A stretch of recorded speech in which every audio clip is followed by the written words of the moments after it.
Abram rescues Lot. About this time war broke out in the region. King Amraphel of Babylonia, King Arioch of Elasar, King Chedorlaomer of Elam, and King Tidal of Goyim fought against King Bera of Sodom, King Bersha of Gomorrah, King Shinab of Admah, King Shem-Eber of Zeboim, and the king of Bela, also called Zoar. The second group of kings joined forces in Siddim Valley, that is, the valley of the Dead Sea. For 12 years they had been subject to King Chedorlaomer, but in the 13th year they rebelled against him. 1 year later, Chedorlaomer and his allies arrived and defeated the Rephaites at Ashtaroth-Karnaim, the Zuzites at Ham, the Emites at Sheva-Kiriathaim, and the Horites at Mount Seir, as far as El-Paran at the edge of the wilderness. Then they turned back and came to En-Mishpat, now called Kadesh, and conquered all the territory of the Amalekites, and also the Amorites living in Hazazon Tamar. Then the rebel kings of Sodom, Gomorrah, Admah, Zeboim, and Bela, also called Zoar, prepared for battle in the valley of the Dead Sea.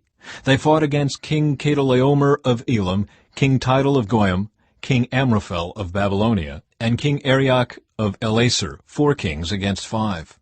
As it happened, the valley of the Dead Sea was filled with tar pits, and as the army of the kings of Sodom and Gomorrah fled, some fell into the tar pits, while the rest escaped into the mountains.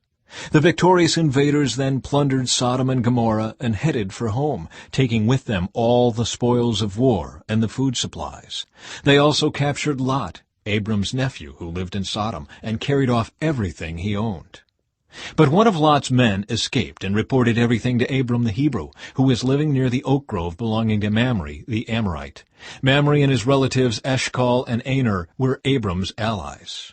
When Abram heard that his nephew Lot had been captured, he mobilized the 318 trained men who had been born into his household. Then he pursued Chedorlaomer's army until he caught up with them at Dan. There he divided his men and attacked during the night. Chedorlaomer's army fled, but Abram chased them as far as Hobah, north of Damascus. Abram recovered all the goods that had been taken, and he brought back his nephew Lot, with his possessions and all the women and other captives.